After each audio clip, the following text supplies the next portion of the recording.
For our next example, we want to solve the triangle if we are given side little b, little c, and angle A.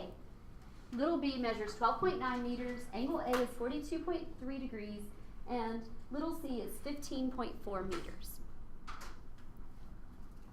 What case is that? Case 1, three. 2, 3, or 4? 3. It's case 3, right? We know two sides and the angle in between them. Because we don't have a pair of opposites, we can't use law of sines, so that makes this a law of cosines problem. Sometimes if I get confused about the cases, I just look to see, could I use law of sines or do I have to use law of cosines? You can only use law of sines if you know a pair of opposites, which I don't. So we have to use law of cosines. There's only one thing we can find starting out. What is it? Little a. Little a, yeah. We can find the side that is opposite the angle we know. So we're going to find little a, and then we'll know all three of our sides. To find little a, we'll use the formula a squared equals b squared plus c squared minus 2 times b times c times the cosine of capital A. Then we'll substitute into that formula little b and little c and the angle A. So really we have a squared equals 12.9 squared plus 15.4 squared minus 2 times 12.9 times 15.4 times the cosine of capital A, which is 42.3 degrees. Okay, so we'll just put all of that stuff into our calculator and we'll see what a squared equals, and then we'll take the square root to figure out what a is.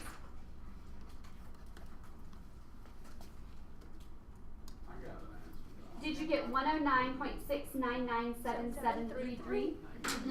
109.6997733. And then when we square root that, we get 10.5. 10.4. That's a 4, you guys. 10.4. 7376596, and that is in meters. Why is it important to record all of the decimal places? In case what? Yeah, if we use little a again later, you don't want to use the rounded one. You want to use the unrounded. Now you could also, if you have a calculator, like if you're using a TI-83 or 4, you can store it for a in your calculator if you would like. You know, you could store that value so that you don't have to write it down. But our final answer, we're going to round to 3 significant digits. So that would be 10.5 meters. Okay, that's little a. Now let's talk about what we're still missing. We're still missing capital B and capital C, right? Okay, here's the thing. We could go back at this point and we could use law of cosines and try to find one of those angles. But it's a lot more difficult to use law of cosines to find an angle. It takes a lot more steps because you have to solve it for the cosine, then you have to inverse cosine it.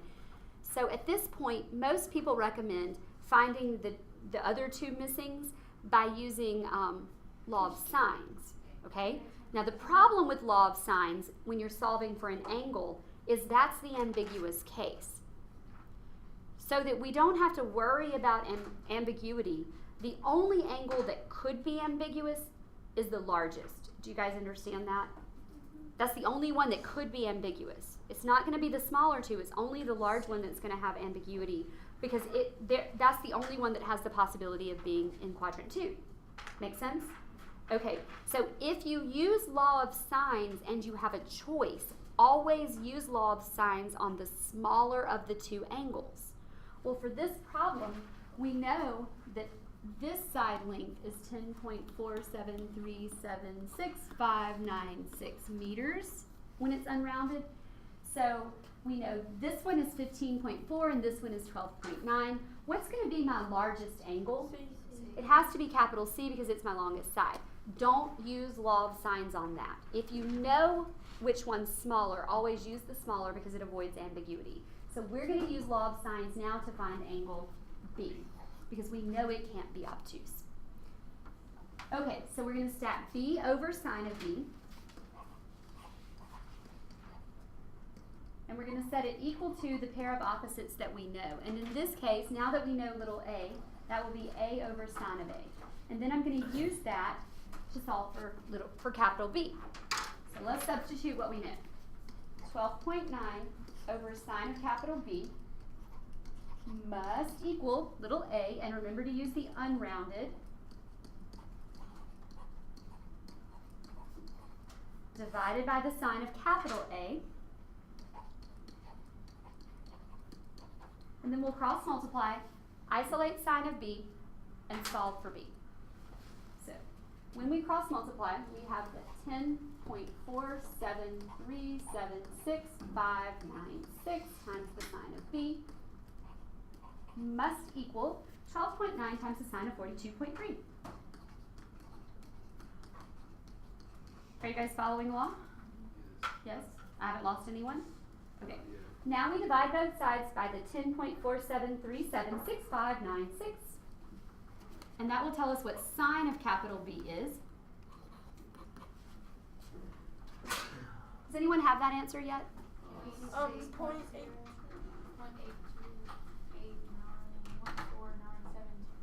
Okay.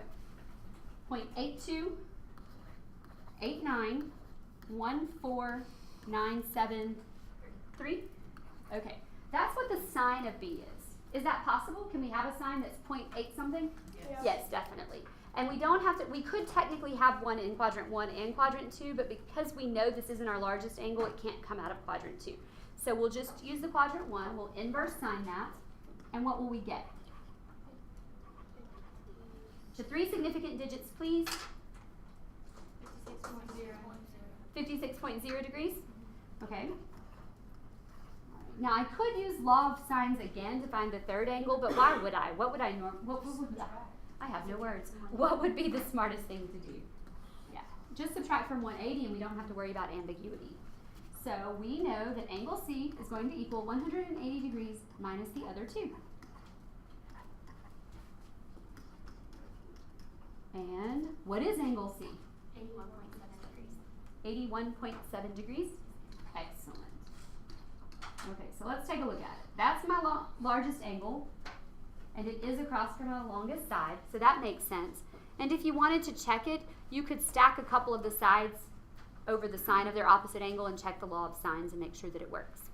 Do you guys have any questions about that example? Okay. What I don't like about law of cosines is I feel like there are just so many decimals that you have to carry around. But as long as you know the formula, it's really not that difficult to work with.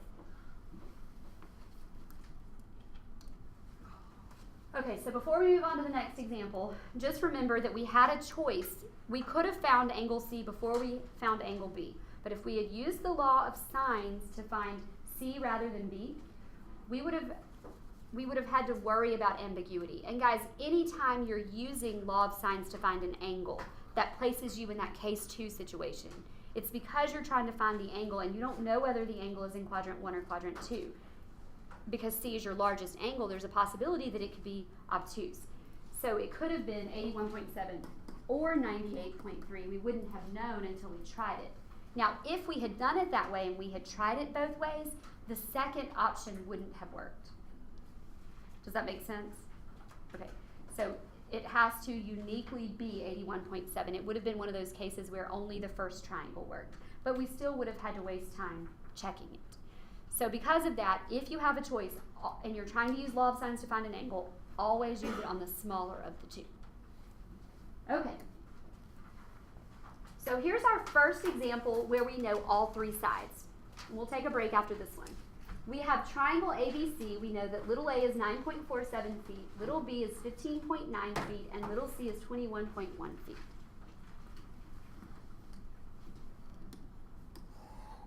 We want to solve for all 3 of the missings. Let's get a good sketch going over here.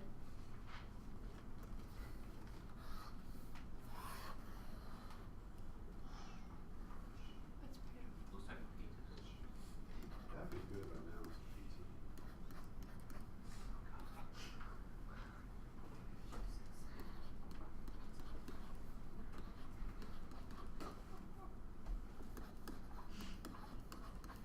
now. Okay, we know this has to be capital B. We know this has to be capital A. because they have to be opposite of their sides that match their letter, right? Okay, so that's what we know, and we are going to use law of cosines to find one of the missing angles. Because we don't have a pair of opposites, we can't start with law of sines. Okay, now here's the thing. When you use law of sines, you don't want to use it on which angle? The biggest. So what I always suggest is that if you have to use law of cosines to find an angle, use it on the biggest, because then you already know the biggest angle and you don't have to worry about it. There is no ambiguity with law of cosines. So if we have to choose and we have to solve for an angle with law of cosines, always choose the biggest. Law of sines, choose the smallest. Law of cosines, do the biggest, okay? All right, so which one of these would be our biggest angle? Capital C. So we want to pick we have 3 formulas to pick from, and we want to pick the one that has what we're missing. So if we're going to look for capital C, we want the one that says c squared equals little a squared plus little b squared minus 2 times a times b times the cosine of capital C. And I recommend that you rearrange this before you start. That's my recommendation, that we go ahead and solve it for cosine of C. It's up to you, but that's what I recommend. So I'm going to go ahead and subtract a squared and b squared.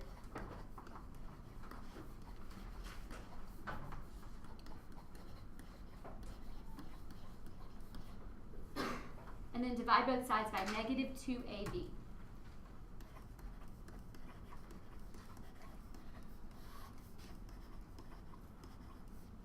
And that's what cosine of capital C is going to equal.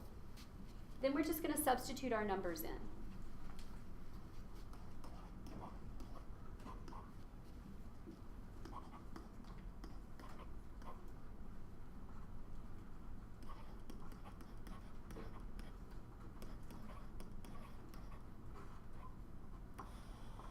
Okay, any questions about where we are so far? We're just substituting in. We've solved it for cosine of C. Now we're going to divide it by negative 2ab.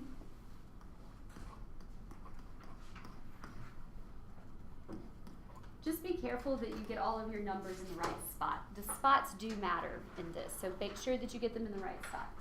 Okay, so that's where we are. And we'll put that in our calculator, and that will tell us what the cosine of capital C is.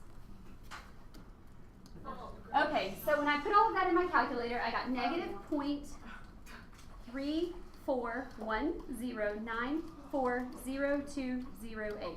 You need to make sure that you got that. You need to make sure that you can type that in properly, because you can miss it right on the first step and you're going to miss the rest of the problem. So be really careful, make sure that you're typing it in properly. Now let's talk about this. Can cosine of an angle be negative 0.3 something? It can. It can be anywhere between negative 1 and positive 1, right? Okay, but what does that mean? If the cosine is negative, what has to be true about that angle? Quadrant 2. It has to come out of quadrant 2, which means it will be acute or obtuse? Obtuse. It'll be greater than 90. So, see, it turns out it's really good that we did law of cosines, because with law of sines, we wouldn't know whether it was quadrant 1 or quadrant 2. So, if we inverse cosine that, it will give us a quadrant 2 angle of 109.9435417 degrees.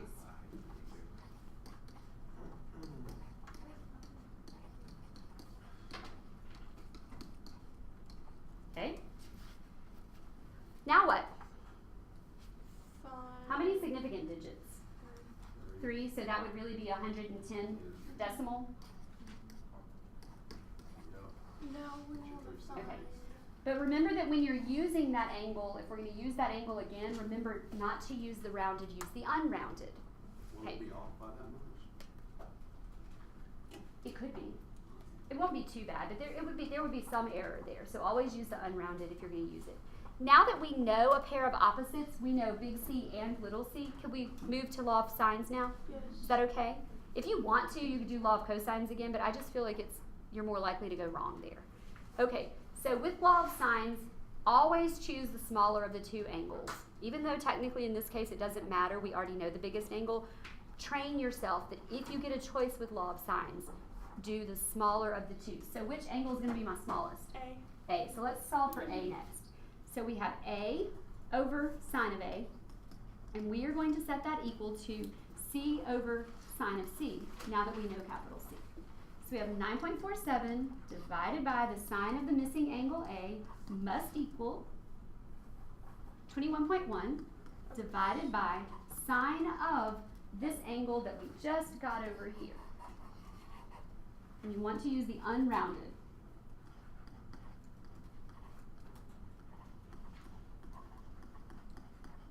We'll cross multiply. We will isolate sine of A, and then we will inverse sine it. So I'll pause for a second and let you guys go from here. Did you guys get that the sine of A had to be 0.421899?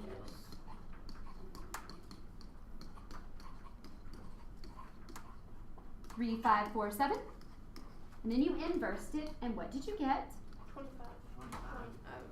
25.0? 29. 24.9 something. Yeah, but it's rounded. It's 24.0. 24 so it's 24.95455,988, which rounds up to 25.0. Okay, so that's going to be 25.0 degrees. And then for the final angle, we're just going to find capital B by doing what? 180 minus. Definitely, yeah. 180 minus the other two. So let's see what that is. 180 minus 25 minus 110. Did you guys get 45 degrees? Yes, ma'am. Okay, so we'll say that's 45.0 degrees. And that is how you use the law of cosines to find an angle.